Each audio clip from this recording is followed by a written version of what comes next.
Hey guys and gals, it's been a few months since we've caught up with this colony, but today I think I'll go ahead and give you guys an update on my M.Placodops colony.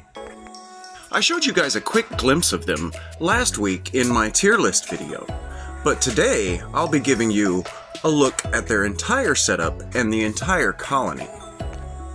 The last time I updated you guys on this colony, we had our first actual replete hanging from the top of a test tube. Since then, I moved them into a small plaster nest that they absolutely destroyed. Then, I decided I would move them into this prototype plaster nest.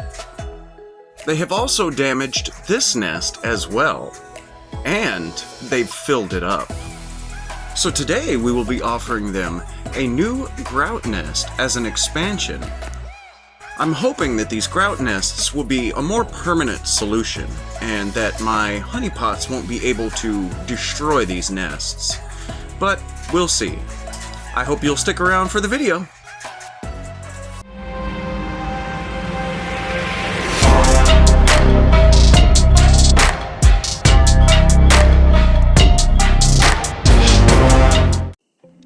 These gals are having their first giant American roach feeding today. Until this point, they had only fed on smaller insects such as waxworms, wax moths, and smaller roaches. So they are equal parts excited and terrified at the moment. And while they're distracted, this will be a good time to get a look inside their nest and add our new expansion. Let me just peel this tape here. And here we are. You guys saw a clip of this last week in my ant tier list video. But there is an entire upper level and backside that you guys did not get to see. I estimate that this colony has reached about 200 workers or so.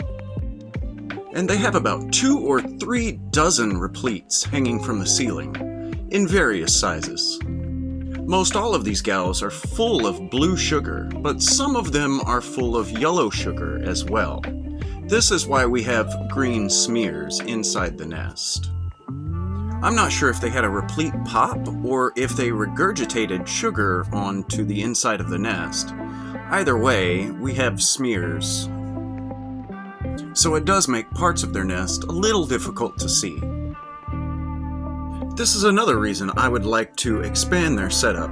I would eventually like to expand them out of this nest since it's so cloudy. It really does make it hard to get good footage. Anyway, this was the whole front side of their nest, both the upper and lower chambers.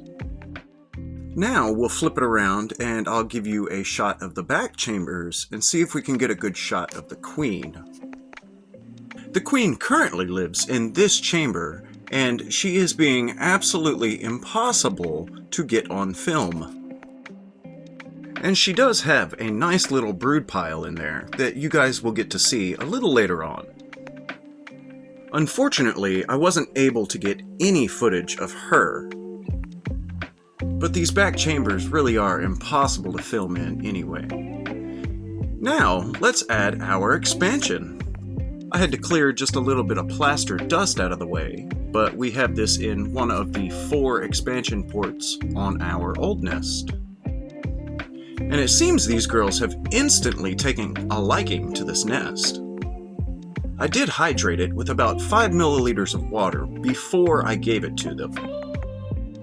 And their old nest is pretty dry, so I'm hoping to draw them in with that humidity. And after just a few hours, we do have some activity in the new nest. It looks like they have a couple of piles of brood in here, and they have a small roach that they're feeding to the larva. This nest is one of my giveaway reject nests, so it's more or less a prototype. This is why it has a lot of flaws. But it still has a pretty decent look, and my ants can still use it for practical means, so I'm gonna use it. And it looks like we have just a little pile of brood here in the corner, and in the opposite corner of this nest near the roach. So what do you guys think of the new nest? Do you think they'll move into it pretty quickly? Please let me know what you guys think in the comments below. And thank you all so much for watching.